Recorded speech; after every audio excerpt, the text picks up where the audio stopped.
This is the biggest myth in karate.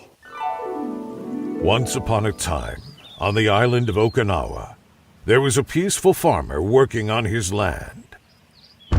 Suddenly, a Japanese samurai warrior appeared.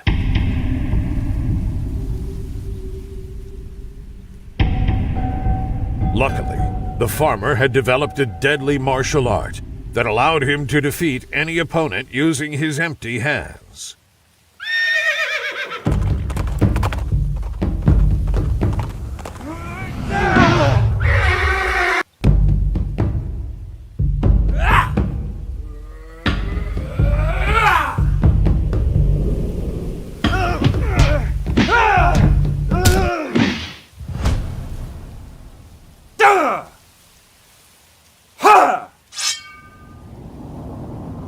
Sometimes his fists were not enough. That's when he used his farming tools as secret weapons.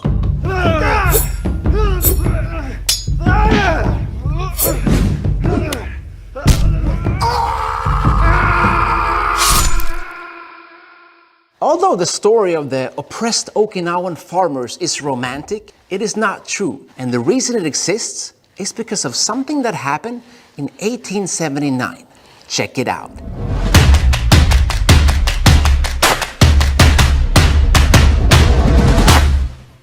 We all know that Okinawa is the birthplace of karate.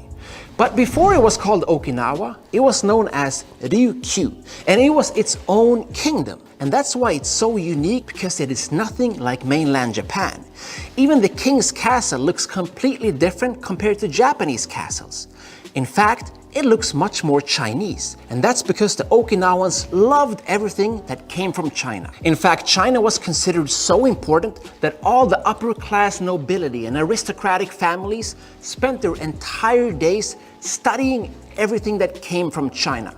They even went to China to study on scholarships. This included literature, calligraphy, history, Confucianism, and of course, the martial arts. Look at this list of legendary Okinawan martial arts masters, and you will notice that they all have a class attached to their name, because Ryūkyū Kingdom had a complex caste system of dividing people into different social status. And all the karate masters were at least 6 levels higher than the regular farmer or peasant. The only people who had the luxury of studying martial arts were upper class aristocratic nobility. And they are the people who laid the foundation of what would later be known as karate and Kobudo. You see, the taxes that those lower people paid actually paid for the education of the upper class.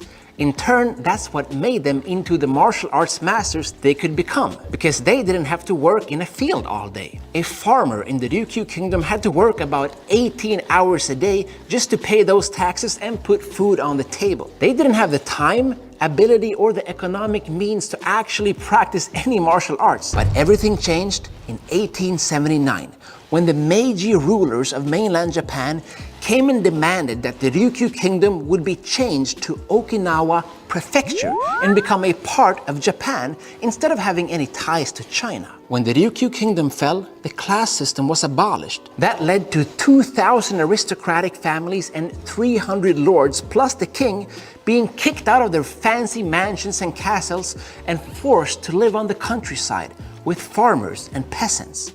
And this is where the myth began. You see, all these upper-class warrior caste nobility people had left were their skills and talents because they lost their stuff. Let me just show you something, all right?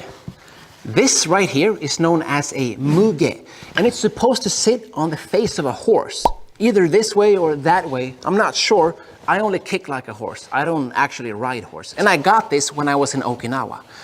But these people now had to repurpose their everyday tools like a muge for weapons they had already learned that originally came from China, like the nunchuck, which is nothing but a war flail. It's definitely not made for harvesting rice, which is what a lot of people falsely think.